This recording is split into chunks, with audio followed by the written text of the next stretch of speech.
ക്രിക്ടോക്സ് വിത്ത് എല്ലാവർക്കും സ്വാഗതം. IPL Chennai super Kings കുറച്ച് പരിതാപകരമായ അവസ്ഥയിലുള്ളത്. അവർ മിഞ്ഞാന്ന് SRH എടുത്ത് നോക്കുന്ന കണ്ടില്ലേ. ഇപ്പൊ ചെന്നൈക്ക് കുറച്ച് പ്രശ്നങ്ങളൊക്കെ ഉണ്ട്. ആയുഷ് മാത്രയുടെ കേസ്, അദ്ദേഹത്തിന് ചിലപ്പോ 1-2 മത്സരം മിസ്സാവുമെന്ന് പറയുന്നുണ്ട്. MS ധോണി എന്ന് വരുന്ന കാര്യത്തിൽ ക്ലാരിറ്റി ഇല്ല. അങ്ങനെ കുറച്ച് പ്രശ്നങ്ങളുണ്ട്. നമുക്ക് എന്തായാലും ഒന്ന് റിപ്പോർട്ടിലേക്ക് നോക്കാം. CSKയുടെ ഒരു ബിഗ് അപ്ഡേറ്റ് ആണ് നമ്മൾ നോക്കുന്നത്.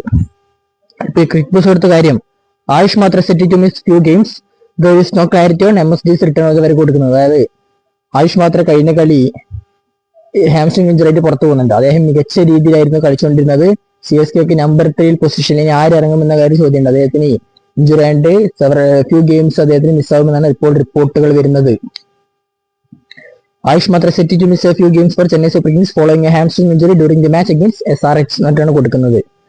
അങ്ങനെയാണെങ്കിൽ ക്രിക്ക് ബസ് പറയുന്നത് അദ്ദേഹത്തിന്റെ തിങ്കളാഴ്ച, അതായത് ഇന്ന് സ്കാനിങ്ങിന് വിധേയനാവേണ്ടി വരുമെന്നും അവർ പറയുന്നുണ്ട്.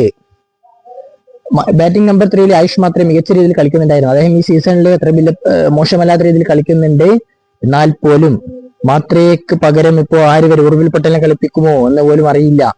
പിന്നെ ഗെയ്ക്വാദിന്റെ ഫോം ഔട്ടാണ്. ഗെയ്ക്വാദ് ഈ സീസണിൽ അല്പം ഫോം ഔട്ട്, നല്ല ഫോം ഔട്ടിനാണ്. അതുകൊണ്ട് ഒരു പക്ഷേ ഗെയ്ക്വാദിന് നമ്പർ 3 ഇട്ടിട്ട് ഓപ്പണിംഗ് പൊസിഷനിൽ ഉർവിൽ പട്ടേൽ ഇറങ്ങാനുള്ള ചാൻസും കൂടി കാണുന്നുണ്ട്. പിന്നെ MSDയുടെ കാര്യത്തിലേക്ക് വന്നാൽ, MSD ഇപ്പോ CSK ടീമിനോടൊപ്പം യാത്ര ചെയ്തിട്ടുണ്ട് മുംബൈയിലേക്ക്. പക്ഷെ അവരുടെ അടുത്ത മത്സരം May 23 മുംബൈക്കെതിരെയാണ്. ആ മത്സരത്തിൽ ധോണി കളിക്കുമോ എന്ന കാര്യത്തിൽ ഡൗട്ട് ഉണ്ടെന്നാണ് ബാറ്റിംഗ് കോച്ചായിട്ട് മൈക്കൽ ക്ലാസി പറയുന്നത്. ഒരു പക്ഷേ ധോണി ആ കളിയും കളിച്ചേക്കില്ല എന്നാണ് റിപ്പോർട്ടുകൾ വരുന്നത്. പിന്നെ അവർക്ക് ഏറ്റവും വലിയ പ്രശ്നം എന്താണെന്ന് വെച്ചാൽ ഇപ്പൊ ഖലീൽ അഹമ്മദിനെ നമുക്ക് അറിയാമല്ലോ. അദ്ദേഹത്തിന് കോഡ്രീസിപ്പ് ഇഞ്ചുറി പറ്റിയിട്ടുണ്ടായിരുന്നു. അപ്പൊ അദ്ദേഹത്തിന് ഇപ്പൊ എന്തായാലും റൂൾഡ് ഔട്ട്. അപ്പൊ അദ്ദേഹത്തിന് ഒരു ആകാശ് മധോളാണ് കഴിഞ്ഞ കളി ട്രയൽസിൽ പങ്കെടുത്തത് ഹൈദരാബാദില്. പക്ഷേ ഇപ്പൊ മുംബൈയിലേക്ക് രാജവർദ്ധൻ ഹങ്കരേക്കർ ട്രയലിലേക്ക് ഉണ്ടാകുമെന്നാണ് റിപ്പോർട്ടുകൾ അറിയപ്പെടുന്നത്. അപ്പോ ആരാണ് ഉണ്ടാവുക എന്ന കാര്യത്തിൽ ഇപ്പോഴും ഒരു ഒഫീഷ്യൽ സ്റ്റേറ്റ്മെന്റ് വന്നിട്ടില്ല. രാജവർദ്ധൻ ഹങ്കരേക്കറിനെ ഒരു പക്ഷേ ടീമിലേക്ക് എടുക്കുമെന്നും പറയുന്നുണ്ട്.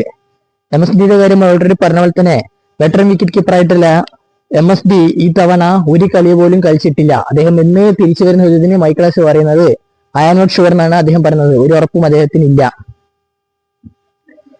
അദ്ദേഹം എത്രയും പെട്ടെന്ന് തന്നെ തിരിച്ചു വരട്ടെ എന്നാണ് അദ്ദേഹം പറയുന്നത്. അദ്ദേഹത്തിന് ഇപ്പൊ നെക്സ്റ്റ് വീക്ക് ബാറ്റിംഗ് ആരംഭിച്ചിട്ടുണ്ട്. അത് തന്നെ നമുക്കൊരു പോസിറ്റീവ് ന്യൂസ് ആണെന്ന് ഓസ്ട്രേലിയൻ പ്ലെയർ ആയിട്ടുള്ള CSKയുടെ കോച്ചായിട്ടുള്ള മൈക്കൽ ഹസി പറയുന്നു. അപ്പൊ ക്രിക്കറ്റ് ലോകത്തെ എല്ലാ വിശേഷങ്ങളും നമ്മൾ വീണ്ടും എത്തിക്കുന്നതായിരിക്കും.